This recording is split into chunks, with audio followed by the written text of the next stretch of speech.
All right. Can everybody hear me fine? Cool. Perfect. Good afternoon. Thank you for staying. I know it's the last talk of the day, so it's probably a bit difficult for you guys to still be awake.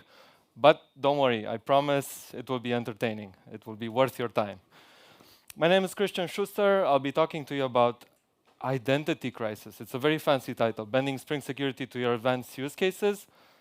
We're gonna get there. We're not gonna jump directly into some super advanced stuff because I don't want to kill you from the beginning, okay? So, who am I?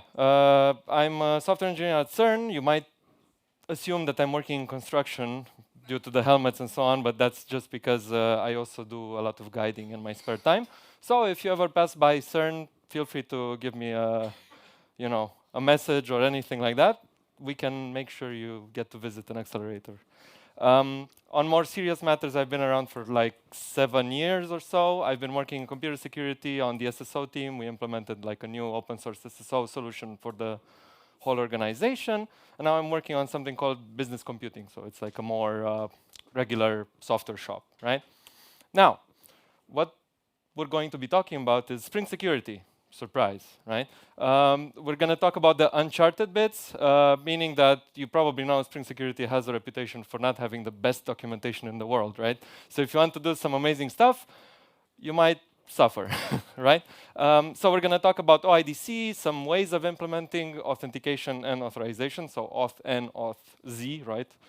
Then we're going to look at some new cool features that you probably were not aware of. And then we're going to do some live coding to show you like a user impersonation feature, how we would go around implementing that for a single page application, okay? But first, I would like you to participate. There are some prizes in the store for you guys, right? So please scan that QR code. You can start submitting stuff. I'm going to share the application in a second. The more participants, the better you're going to see, right? Everybody, when you're done scanning the QRs, I'm just going to look a bit around. I will start presenting the other thing. Yeah? All good? All good. Cool. So, I hope you're not 50 because it's a free edition, right? So, what comes to mind when you think Spring Security? Tap your answers, submit them, and don't leave the thing, right? Because I'm going to change slides in a second. Just give me your thoughts. You can use a word. Okay, evil. Oh, shields, scared, complexity, authority, difficult. Okay. I can see a pattern emerging there. Authentication, yes. What else do we have? Login, OIDC, difficult. That's not a word. Okay. Oh no. Okay, some of the words are a bit funny, right? Like arg and whole. Like, okay, never mind. So we can see the word cloud emerging, right? So difficult, complex security.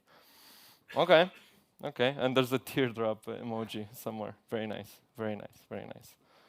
Are you done submitting? Good. Now, it's time to give yourself nicknames and all that in case you didn't do that, okay? You're gonna be quizzed. The fastest to guess gets a lanyard for Vox Day CERN, okay? In case you haven't been there. If you've been there, raise your hand. Okay, you don't get any. I have on the All right. 33 players ready, 34. We're gonna just wait a couple of more seconds. Remember, fastest answer wins, right? Dun, dun, dun, dun, go! First question. Which Spring Security annotation is used to secure methods? Oh, come on, this is easy peasy. Go. You have 15 seconds to answer. Fastest answer gets a lanyard. All right. Hey, very good. Who's Patrick? You can pass it to Patrick. Perfect, thank you very much. That was the easy one, okay? So this is an advanced talk, right? Or that's what was written on the first slide, right?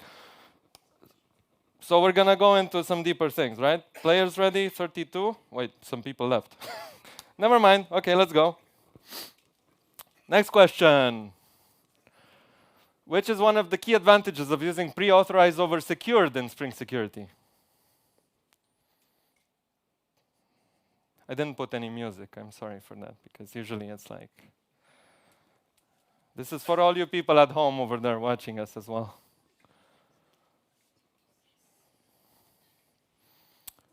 Ole, very good, very good, very good. You can use spell in pre-authorized, right? You can't use spell in Spring Security, like in the secured annotation, right? Oh, all right. Who's ET? Well, you get... Oh, there we go. Sorry for that. Very good, ET. Thank you very much. One more, two more. Go. Answer fast, answer fast, answer fast. What's the difference between the starter libraries OAuth2 client and OAuth2 resource server, right? Now we're getting closer to what we're talking about today. It didn't fit on the screen, that's why you see 1 and 2. it didn't fit in the answers, I'm sorry for that. Yay, very good. 9 got it. So you see, we're kind of filtering out the experts. No, I'm joking. All of you are welcome to the talk. Let's see. Who did it? Who did it? Who did it? Oh, Banban. Who's Banban? Oof. You can pass it to him. You can pass it back to Banban, please. Up. He's over there. Very good. Oh, Niels is burning us. Last question. Go.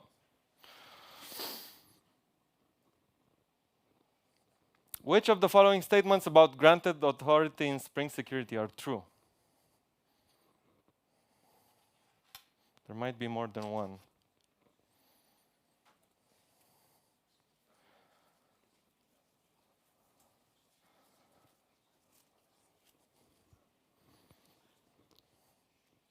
Hey, oh, some people got the second answer as well. Very good.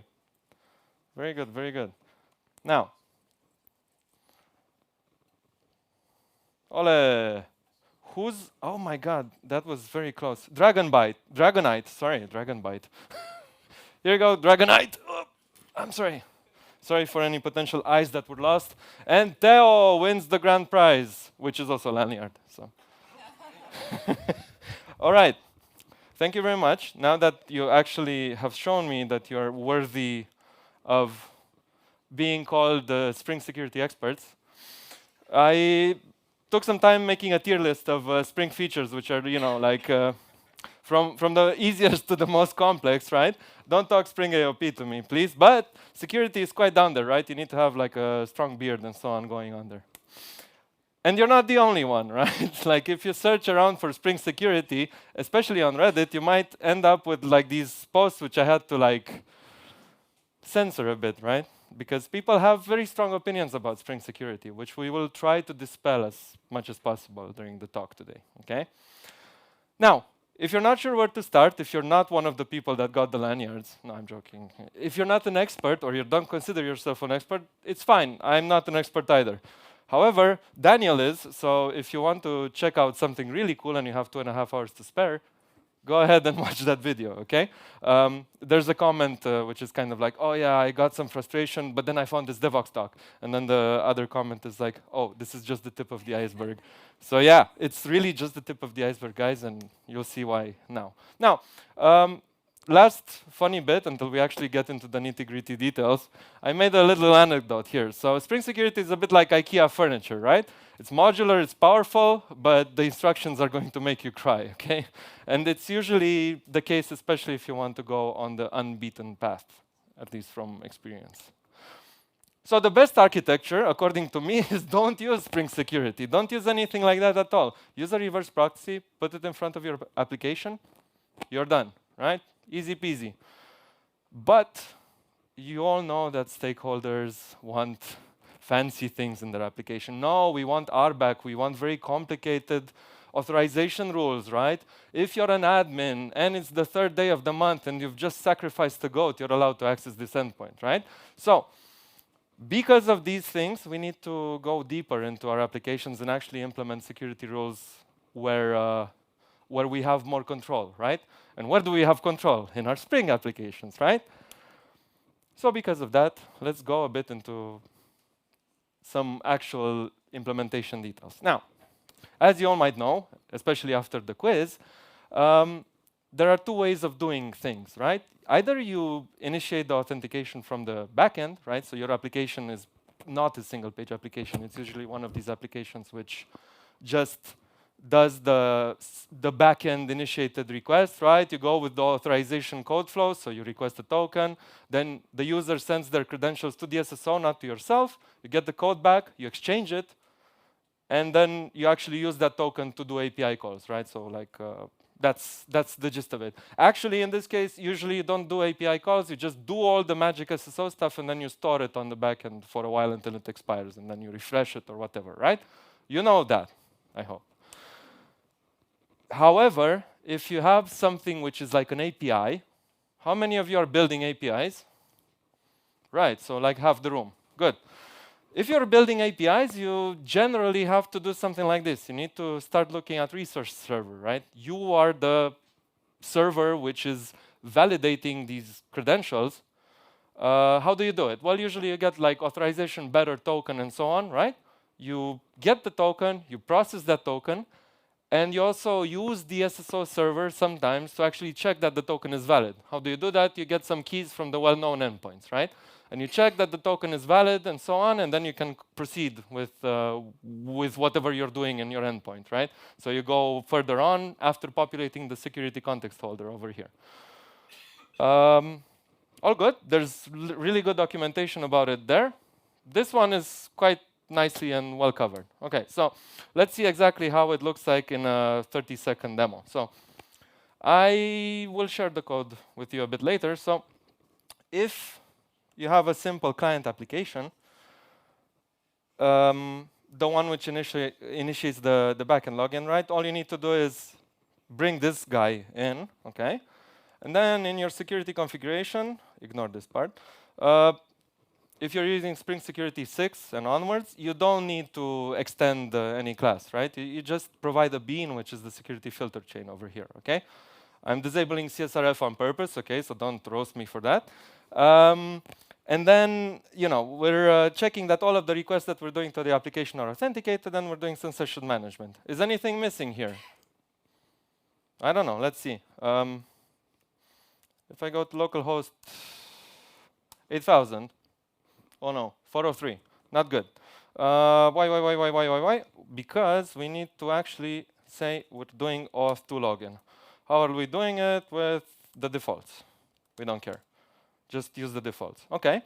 And then in my application YAML, I need to configure it like this, right? So I configure my register. I'm using Keycloak, so it's starting as a server in the background. I have already an application called My App, and I have two users registered on the server, Bob and Alice, right? You might know them from your security courses. And we're doing something called an authorization code grant, right? So this thing should restart in a moment. Oh no, connection. No, it's 8000. I put it because 8080 is Keycloak, right? So it's running Keycloak as well. Now, if I'm Bob, I have the password Bob. I press enter. Boom, authenticated. Perfect. Hello, auth client. What's this safe? Look at this. Client authentication method none, right? So you see I'm doing an authorization code login, but I'm not passing the client secret. Is this safe? Is this even allowed? Who thinks it's allowed? But then how did I manage to get into the application? Also, I'm returning some things in the roles right here. So if you look at I added time leaf as a dependency in my application, and you can see here that sec authentication, I'm getting the name from the principal, right? So like the claim name, which is Bob in this case. And I'm also getting the roles of Bob, right? Which is OIDC user, email. Well, it's not really the roles, it's actually taking the scopes, but whatever. So I am getting the token, and it's working because I can do this all the time, right? Now, food for thought, why does this work? If I pass client authentication method none and I allow it to just, go on through the authorization code flow? Anybody knows the magic word? Who said Pixie? Yeah, Pixie, there we go. You're gonna see about Pixie in a second.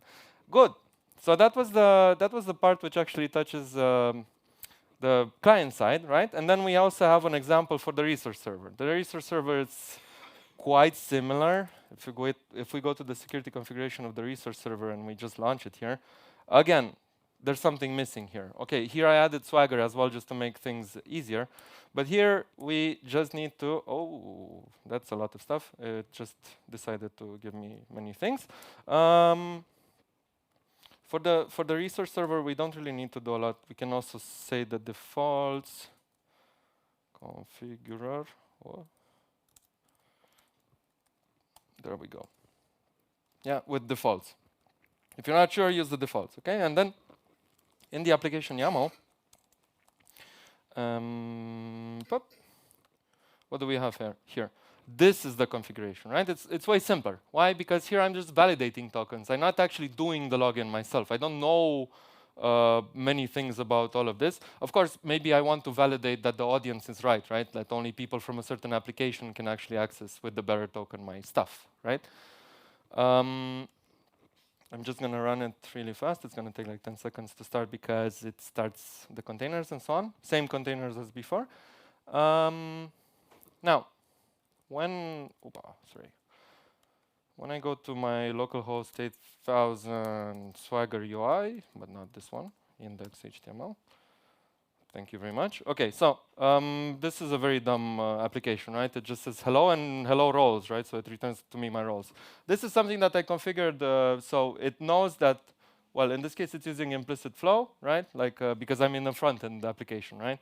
I authorize, I go here, right? Again, I'm not Bobo, I'm Bob. I log in as Bob, perfect. Now, does this work? This will say just hello, okay? And the second one, roles. Yeah, so again, it's getting the scopes, actually. It's not getting the actual roles. We're going to get to that in a second. Okay, so big issue here. Well, not big issue. Actually, it works just fine. But yeah, if you try again, without credentials, 401, as you might expect. Now, let's see really, really fast why it works. Well, why it brings me the scopes as the the claim here. Okay, let me stop dark reader. There we go. Now, let's analyze a bit what's happening here. It expires, yada, yada, yada, yada, yada, yada. Oh, there we go. These are the roles. So inside resource access, I have account, roles, my app, roles, normal user, right? So Bob is a normal user. If I log out, or I just open a private window and I log in again, as Alice, you're going to see that Alice is actually an admin as well. So that's good to know for the future, not for now. So when I do a call and I just get the bearer token from here, boom, there we go. So preferred username Alice and so on. And you see here that I have two roles for Alice for my app, right? So this is something important to keep in mind. But the scopes are being used as the claims, actually. So where's the scope? Scope. Yeah, here we go. So it's using scope by default. Whatever, we're gonna fix that. Good. So now you have more or less some understanding of what's going on there. Talking about this, public client is not insecure, okay? Like I was saying before, since 2015, this is an internet standard, okay? It's like no OIDC. It's an OAuth2 standard, let's call it. It's called proof key for code exchange. So it's basically kind of like generating a client secret on the fly every time you do the authentication. And then the server also verifies the same stuff. It's secure. Smarter people than me, way smarter than me, have figured this out and it works just fine. Don't use implicit flow when possible. Use Pixie, okay? It doesn't feel like anything but implicit flow. It feels exactly like implicit flow. And in Spring Security, if you specify client authentication method none and you omit the client secret, you get Pixie by default, okay? If your server supports it. Otherwise, it's just going to crash and burn, probably. So use this. Now, let's go to the issue of parsing these roles, right? So one of the cool things introduced in Spring Security 6.4 a couple of months ago is templating meta annotation expressions. Oh my God, that's like a super complex thing, right? Basically what this says is that, look, I have this expression that I want to parse from the token that I'm getting, right? So I'm getting the token, it's getting injected into my application, and I want to say, I want to select the user claim preferred username from my principal, right? So you use the authentication principal annotation, something which worked just fine before, right? And then you say, I want to get attributes, and from attributes, I'm getting this templated claim, okay?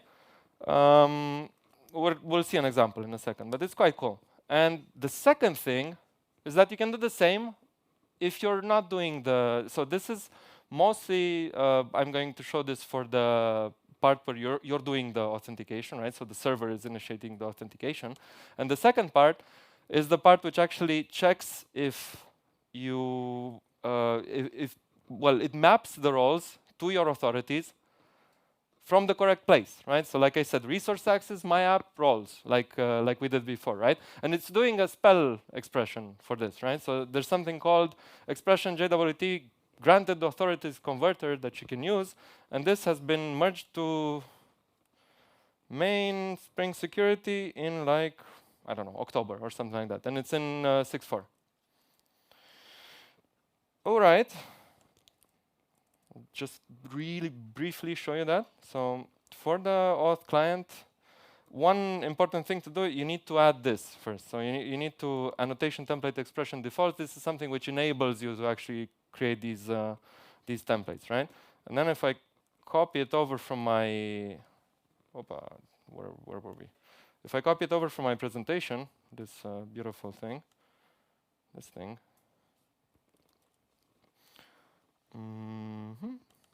Let's put it in the controller somewhere. Oh, I already have it there. Perfect. Even better. I don't need to waste your time. So user claim, preferred username, string, user claim, and so on. It should log it to the console. Let's run the client application really fast. Okay, fine. Go, go, go, go, go, go, go. Come on, let's do it. Okay, so Alice. Perfect. So what did it say here? The logged in user is Alice. Okay, so which means this thing works. Why? Because I have an attributes property of my OAuth2 authentication token. Well, actually the principal inside it. So if you go here and then you get principal, you have get attributes, and then you can get an attribute with a certain name. So that's what we're doing. It's just rather than actually writing the code to do that, we can just say, I know this is a common pattern. I want to extract a claim from my token, right? Whenever I call a certain endpoint. So I extract it like this, right? It's pretty nifty. It's pretty handy. Same from the other side. So if I'm going to start the resource server, so we don't spend a lot of time doing that. If we go to the resource server to the security config, yeah, there's some stuff missing here, right? So I'm returning a JWT authentication converter, which is basically this thing. So here, you can, instead of passing the defaults, maybe you want to customize the way you're handling the JWT token the moment it arrives, right? Before you actually get to your application code. So you can do that using JWT authentication converter. You take this guy and you pass in a JWT authentication converter, right? Actually, no, you can pass a converter of JWT to abstract authentication token, okay? This is how Spring Security 6 works. And if I add this bean here, I'm just adding it like this so we don't spend too much time writing it. You can see that we're creating it, we're parsing the raw expression, saying that access in my nested token access the roles that I have here and set them as an authority, okay? And something is not compiling. Why? Ah, yeah, of course, because I'm not passing the auth converter in here, okay? So let's set a breakpoint in the hello controller thing, for example. But not the auth client, sorry. In here, yep. Okay, let's just put it here because we have the luxury of doing that. We log in again, Bob. It's losing the session every time I restart the container. That's why I log in a million times. Otherwise, it's really single sign-on, I promise. So when you call the roles endpoint, you get all of this stuff. And then if you look at authentication get authorities, well, actually, it's just printing out the authorities here. You see, instead of saying scope, profile, or OIDC, or whatever, it's actually taking the role that I have in this JSON web token, right? So it's taking a nested thing from my token and actually setting it in the right place, which is used by Spring Security to verify that you have access to a certain resource or not, okay? So it's quite powerful. It's something that you can use. It's completely undocumented. So if you search for this class, it doesn't exist in the, the main Spring Security documentation here. You really need to read the Java doc or something. Otherwise, yeah, good luck. So maybe it's going to get documented at some point, right? All right. Now, let's talk about the meat in the 20 minutes that we have left, I think. User impersonation, right? You can do it. You can use the switch user filter. How many of you have used the switch user filter in Spring Security? Exactly. Is it documented? No, exactly. So, because of that, it's hard. But if you want to do it for a single page application, it's even harder. Why? Because, well, you don't have that much control, right? You're just a simple server. You just get stuff from your users and you hope for the best, right? And so why do we do it? This is the agenda. Well, it's a very old, ugly application at CERN, right? Which is in the process of being rewritten. Don't worry. This shows you the visits per day, right? And different visit points and so on. And it's a huge legacy application. If your users have any issue with it, well, you can add monitoring, you can add logging and so on, but nothing compares the experience of actually being that person and actually clicking around through the application. Am I right? It's easy, right? If you can be that person, then you can just, oh, what happens there? Ah, that's why it's failing. It's way easier to reproduce things. Of course, maybe you shouldn't, but if you do it properly and securely, then do it. Now, looking at this beautiful architecture diagram, again from the Spring Security documentation, we have a few things going on. This is the resource server thing, right? So we get the bearer token and the authentication token. There's this authentication provider manager, which gives us the right thing to handle our token. Once we pass the bearer token in the header, we have the JWT authentication provider, which uses two things. The JWT decoder, so the thing which actually takes the JWT token and turns it into something that you can read, right? It parses the base 64 and so on and so forth. And the authentication converter. So the converter takes the claims and puts them into an authentication object, right? Which is the JWT authentication token. Lots of JWT, sorry for that. Just a second. So, the great minds at CERN have come with the solution on how to do this, right? This is you. You're on the World Wide Web, you're on your page, blah, blah, blah.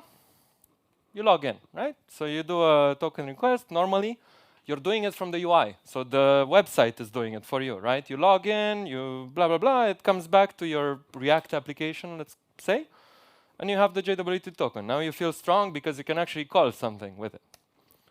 You call the backend. Okay, and this is where it gets a bit interesting, right? So if you overload this converter, the bit which actually does the conversion, you can start doing some logic there, right? So if the user, which is, let's say, in the token right now, passes me a cookie or any other thing, a header, let's say, whatever you feel it's more convenient for you guys, saying, I actually want to be Bob, not Alice, I can check, because I know who are the admins of my application, right?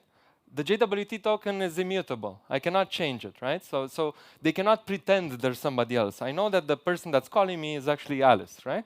The moment Alice sends me the token, I take that token, and I say, okay, that's fine, and throw it away. No, I don't throw it away. I actually keep the claims that I'm interested in, And then for everything else, I fabricate my own JWT token, right? Why does that work? Because I'm never changing the string value, right? So it's still like a token which is valid for 20 minutes or whatever. But my application will think I'm somebody else. Why? Because from that moment onwards, I'm Bob. From that moment onwards, the token that I got transformed into something else, and it got passed down. We're going to see in the implementation how that works, right? So my controller there below will think that I'm actually Alice, not Bob. Well, I inverse the names, but you understand the idea there. One issue here is that you need to know information about the other people. But this is usually something that inside organizations and so on, it's something that's kind of public, right? As long as you're not exposing it to the World Wide Web, to the internet and so on, you can get a certain amount of personal information from people. So you can get information about their username, their first name, their last name, their preferred first name, and so on and so forth, right? So you can use that to build a new token and use it inside your application, right? So that's why you have the DB thing over here, which actually says that we need to get the claims of that other person from somewhere, if we're allowed to impersonate them, right? But there's a caveat. The front end doesn't know that I'm impersonating anybody, right? Because you send the token to the backend, sure, the backend checks for that other person, right? But you're not returning anything to the front end, right? So the front end still believes you're Bob, not Alice. So the way of doing this is if you add an endpoint which just tells you, who do you think I am, right? So who does the server think I am? After doing the whole massaging of the token and so on, right? So the moment you call, let's say, the who am I endpoint, right?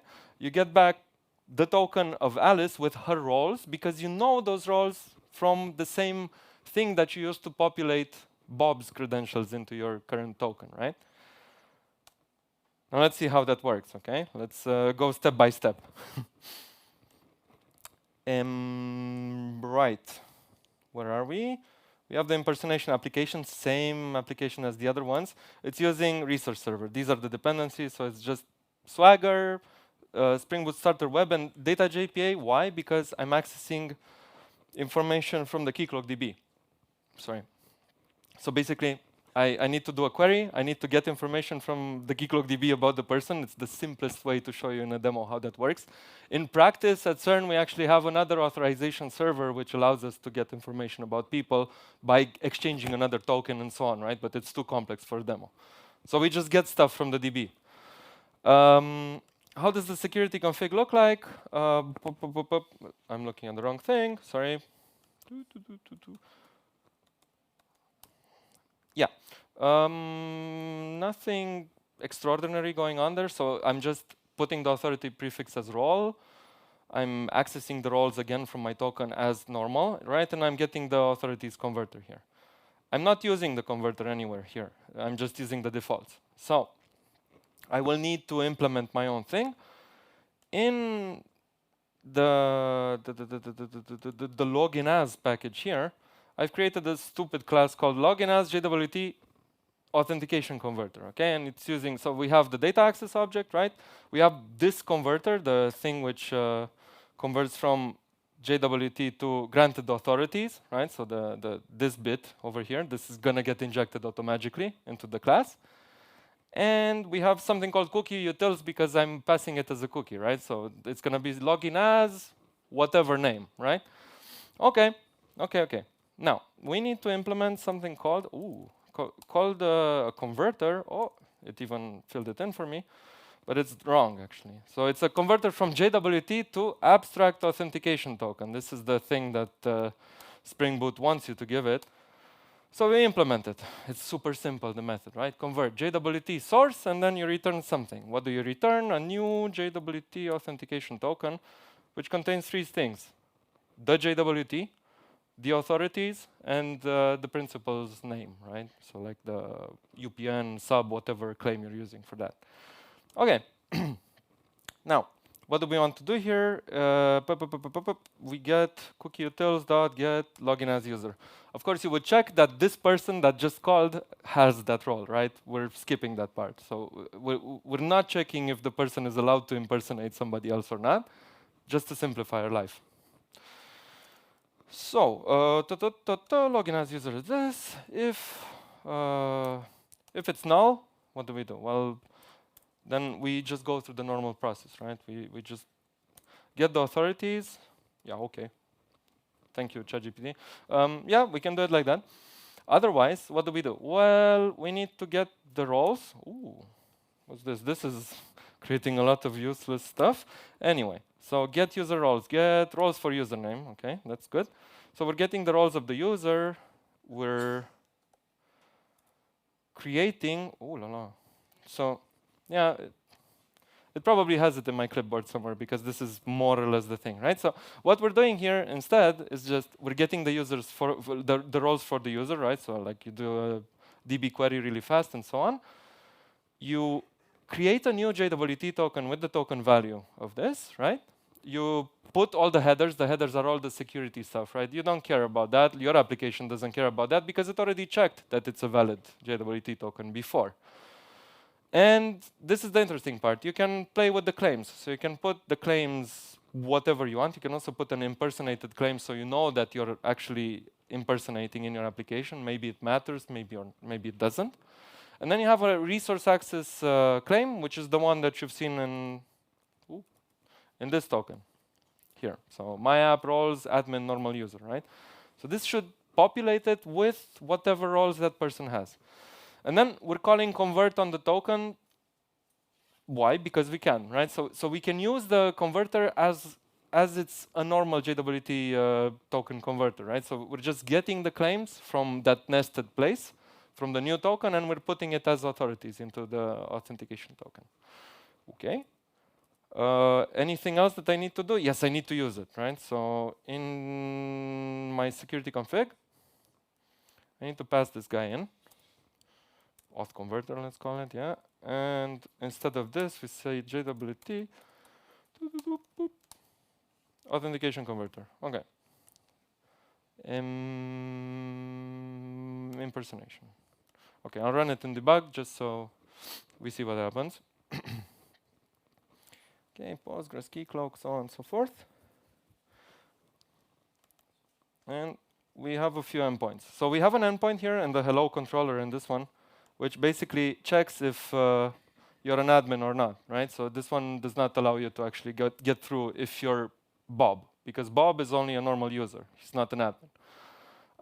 Then we have a bunch of other things. You're going to see why in a second. But yeah, we have a Swagger interface. Let's let it rip. This is under API because reasons. OK, now login. Who am I? Bob. Bob. And the password for Alice is Alice, surprisingly. Now, secure endpoint. Can I call it? No, 403, right? Because I don't have the admin role. I also have a nice little front end to show you. It's the ugliest front end you've ever seen in your life. I put it on .cern.ch because you'll see in a second why. But yeah, look, so the server thinks that I'm Bob, and I am Bob, okay? This is the base case, let's call it. Now, if I log in as Bob again, the server thinks I'm Bob, and so on and so forth. Now, let's log in as, but at CERN. Why? Because it sets a cookie under the .cern.ch domain. So let me just log in really fast. Now, I'm going to pretend I'm one of my colleagues. So let's take Luke, for example. Well, impersonate. Amazing, I'm Luke. How am I Luke, actually? If you look into your cookies, you can see this thing called AI login as, this guy, right? And then it's some internal ID. We don't care about that, we just use the username. Now, when I refresh here, well, my role as are blah, blah, blah. Oh no, the server thinks I'm the wrong person. Let me go really fast here to see what's happening. Yep. Ah, yeah, because I didn't actually put the. So let me just roll back this guy really fast. Refresh, refresh, refresh, refresh. Demo effect. Oh, sorry. Okay, so preferred username is Luke's username, whatever that is, right? And then name null because I don't have it in my DB. So let's say I'm Alice, right? I'm just changing the cookie now because I don't have anything more fancy than that. Refresh the page, what happens? So I get the call, and it says here, yeah, I'm getting the token value and so on. And then I'm creating my claims, right? So I'm putting here in name, I'm getting user role DAO, get first name for blah, blah, blah, blah, blah, which is the Alice user, right? So I'm getting all the claims that Alice has. And the application suddenly gives me this, right? So it says that, look, you have the normal user role and the admin role. Why? Because the server thinks I'm Alice, but I'm Bob, right? But I'm just sending the cookie with Bob's, well, with Alice's username, right? So saying that, look, I want to be Alice for my calls and so on and so forth. And now, can I do the magic call?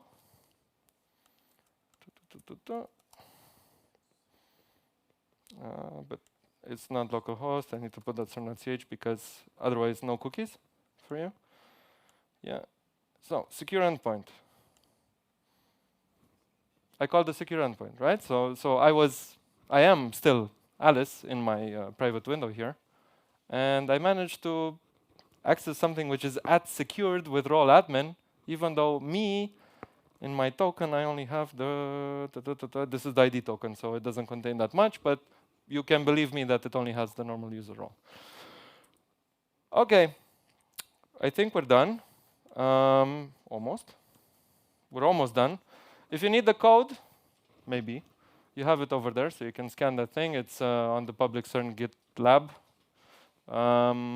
Feel free to connect with me. And if you have any questions, you still have maybe a minute or two to ask them. Thank you very much.